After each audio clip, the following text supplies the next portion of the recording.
नमस्कार, आप देख रहे हैं न्यूज़ 9 नेटवर्क और इस वक्त मैं आपके साथ हूं अरविंद कुमार सिंह। शामली के उन तहसील क्षेत्र में लगातार तेज आंधी के साथ हुई जोरदार बारिश से क्षेत्र के सभी किसानों के खेतों में भरी हुई गेहूं, चना और सरसों आदि फसलें पूरी तरह से नष्ट हो गई है। इसके चलते किसान सरकार से मदद की आस लगाए बैठे हैं।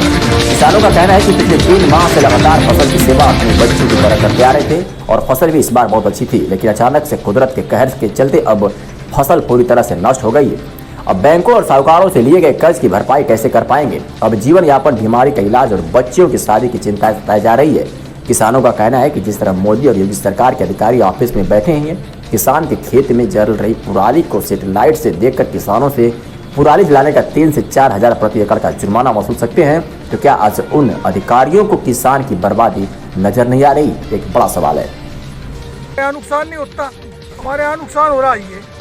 तेज हवा आई, तेज हवा में फसल गिर गई है तो बीमे के दायरे में ही नहीं है। पता नहीं सरकार की पॉलिसी कैसी है कि किसान को बर्बाद करने के अलावा और कुछ नहीं है। जब कभी तार टूट के गिर जा और उसकी चिंगारी से फसल जले, उसका कोई क्लेम नहीं है।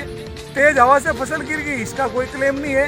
क्लेम है तो उन चीज का है कि जो यहाँ कभी होती ही नहीं। सरकारों से हम लोग तो उम्मीद लगाए बैठे कि सरकार देगी कुछ ना कुछ, लेकिन कोई आज तक तो अब तक तो कहीं एसडीएम ने नहीं पूछा, किसी पटवारी ने नहीं पूछा, कोई आया नहीं, किसी ने ये नहीं जानना चाहा कितना नुकसान हुआ। नुकसान तो आपके सामने ही देख लो कितना नुकसान हुआ। सारी चारों तरफ की फसल ऐसी बर्बाद हो गई। तो तब इससे किसान के जीवन पर क्या प्रभाव पड़ेगा? किसान बर्बाद हो गया। किसान के जीवन पर यह प्रभाव पड़ रहा बिल्कुल स्पष्ट है कि किसान खेती कर रहा, परंपरागत तरीके से कर रहा, लेकिन उसके बच्चे खेत में जाके खेती करने के लिए तैयार नहीं। ये एक तो प्रभाव यही पड़ रहा। किसान तो आज ऐसे मोड़ पर खड़ा है कि बर्बादी के कगार पे है।